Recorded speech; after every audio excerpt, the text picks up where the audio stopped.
ಮತ್ತೊಂದು ಕಡೆ ಈಗ ಆಲ್ರೆಡಿ ನಾಗೇಂದ್ರ ಅವರು ರಾಜೀನಾಮೆ ಕೊಟ್ಬಿಡ್ತಾರೆ ಅನ್ನುವಂತ ರೀತಿಯಾಗಿ ಸನ್ನಿವೇಶ ಇದೆ. ಸರ್ಕಾರಕ್ಕೂ ಕೂಡ ಬಹಳ ಮುಜುಗರ ತರಿಸಿರುವಂತ ಸಂಗತಿ. ಮುಖ್ಯಮಂತ್ರಿಗಳದಷ್ಟೇ ಕೂಲಾಗಿ ಹೇಳ್ತಾ ಇರ್ಬೋದು, ನಾನು ಈ ವಿಚಾರಣೆ ಪ್ರಸ್ತಾಪ ಮಾಡಿಲ್ಲ, ರಾಜೀನಾಮೆ ಕೇಳಲಿಲ್ಲ. ಬಟ್ ಇದು ಸರ್ಕಾರಕ್ಕೆ ಬಹಳ ಮುಜುಗರ ತಂದಿದೆ. ಮೇಲ್ನೋಟಕ್ಕೆ ಅಕ್ರಮ ಆಗಿರುವಂತದ್ದು ಕೂಡ ಸ್ಪಷ್ಟ ಇದೆ. ಮಹರ್ಷಿ ವಾಲ್ಮೀಕಿ ನಿಗಮ ಮಂಡಳಿಗೆ ಸಂಬಂಧಪಟ್ಟಂಗೆ ಡಿ.ಕೆ. ಶಿವಕುಮಾರ್ ಏನ್ ಹೇಳ್ತಾ ಇದ್ದಾರೆ, ನಾಗೇಂದ್ರ ಅವರೇ ರಾಜೀನಾಮೆ ನೀಡೋಕೆ ಮುಂದಾಗಿದ್ದಾರೆ. ಇವತ್ತು ಅವರು ರಾಜೀನಾಮೆ ನೀಡಬಹುದು. ಪಕ್ಷ ಹಾಗೆ ಸರ್ಕಾರದ ಘನತೆಗೆ ಧಕ್ಕೆ ಬರಬಾರದು. ಸಚಿವ ನಾಗೇಂದ್ರ ಅವ್ರ ಜೊತೆಗೆ ಈ ವಿಚಾರವಾಗಿ ಚರ್ಚೆ ಮಾಡಿದ್ದೀವಿ.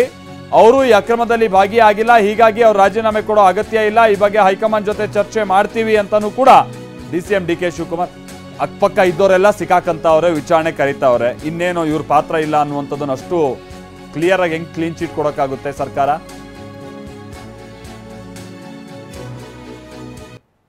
There is no need of anyone demanding. We know, we just discussed with the Honorable Minister, myself, Chief Minister, the Home Minister. The Minister has assured that he is not involved in anything. Okay. But in the interest of the party, in the interest of the government, he doesn't want to embarrass the party. He himself has offered to resign from the ministership. There is no need of anyone demanding.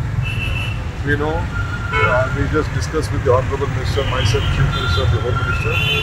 The Minister has assured that he is not involved in anything. Okay. But in the interest of the party, in the interest of the government, he doesn't want to embarrass the party. He himself has offered to resign from the ministership.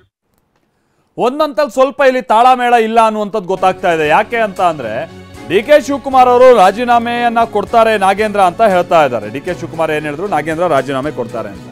ಸಿದ್ದರಾಮಯ್ಯನವ್ರನ್ನ ಕೇಳಿದ್ರೆ ಅವ್ರನ್ನೇ ಕೇಳಿ ಅಂತ ಹೇಳ್ತಾ ಇದ್ದಾರೆ. ನಾಗೇಂದ್ರ ರಾಜೀನಾಮೆ ಕೊಡ್ತಾರೆ ಅಂತ ಡಿ.ಕೆ. ಶಿವಕುಮಾರ್ ಅವರು ಹೇಳಿದರೆ ನಾಗೇಂದ್ರ ಅವರು ರಾಜೀನಾಮೆ ಕೊಡ್ತಾರೆ ಅಂತ. ನಾಗೇಂದ್ರ ರಾಜೀನಾಮೆ ಕೊಡ್ತಾರೆ ಅಂತ ಡಿ.ಕೆ. ಶಿವಕುಮಾರ್ ಅವರು ಹೇಳಿದರೆ ನಾಗೇಂದ್ರ ಅವರು ರಾಜೀನಾಮೆ ಕೊಡ್ತಾರೆ ಅಂತ.